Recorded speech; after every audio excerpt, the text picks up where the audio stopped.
సమయంలో ఈ రీతిగా ప్రభు యొక్క మాటలు పంచుకోవడానికి అవకాశం ఇచ్చినటువంటి దానవాన్న గారికి హృదయపూర్వక వందనాలు తెలియజేస్తున్నాం. బైబిల్ గ్రంథంలో ఎన్నో విషయాలు ఉన్నాయి. ఒక సంఘటన మీ దృష్టికి తీసుకుని వస్తాను. బైబిల్ గ్రంథంలో రాజైనటువంటి దావీదు మనకందరికీ సుపరిచితం. తన యొక్క ప్రాణ స్నేహితుడైనటువంటి యోనాతాను ఈ విషయం గురించి మీ దృష్టికి తీసుకుని వస్తాను. ప్రాణంతో ఉండగానే అక్క మీ పని మీరు చూసుకోండి అయిపోయింది, వాళ్ళు చేస్తున్నగా ఉండగానే ఒకరినొకరు నిబంధన చేసుకుంటూ వచ్చారు. ఏమని అంటే,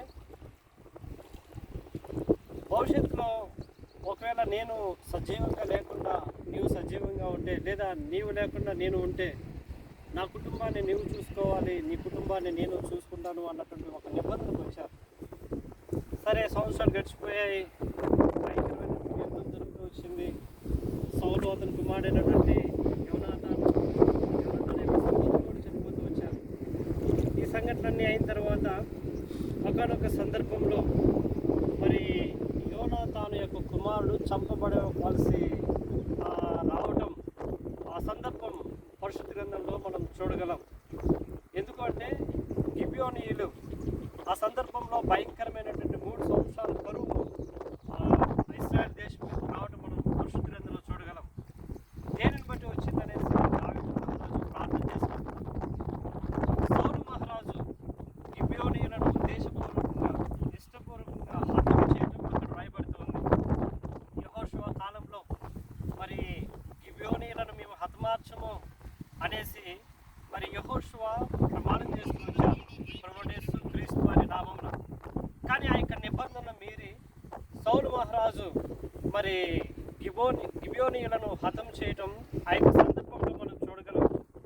మరి ఎవరిని బట్టి ఎంత భయంకరమైనటువంటి 3 సంవత్సరాలు కరువు కలిగింది అన్న ప్రార్థనకు జవాబుగా గిబియోనీయులను సౌలు మహారాజు హతమారుస్తూ వచ్చాడు అన్నటువంటి విషయం అర్థమవుతుంది దావీదు.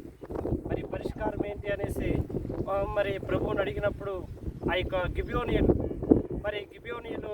వచ్చి సౌలు కుటుంబంలో 7గురిని మాకు అప్పగించుము అనేసినప్పుడు ఆ 7గురిని దావీదు మహారాజు అప్పగిస్తాడు.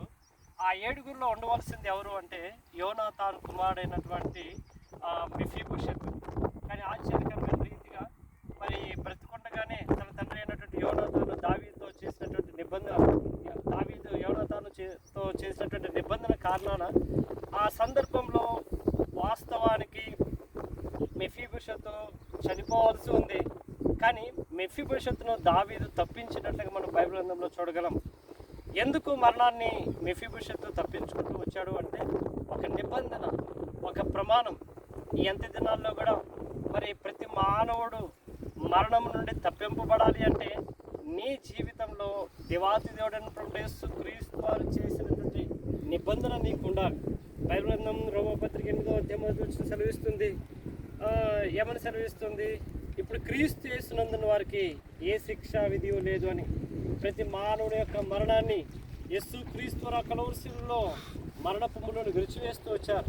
యేసు క్రీస్తు వారి చెంతకి ఎవరైతే వస్తారో వారి జీవితంలో భయంకరమైనటువంటి 2వ మరణం ఉండదు అని బైబిల్ గ్రంథం సెలవిస్తుంది. ఇట్టి ప్రమాణం నీవు పొందుకోవాలని ఆశపడి రేపటి దినాన భయంకరమైనటువంటి నిత్య నరకాన్ని తప్పించుకోవాలని ఇష్టపడినట్లయితే నేనే ప్రభువైన యేసు క్రీస్తు నీ రక్షణ అంగీకరించు.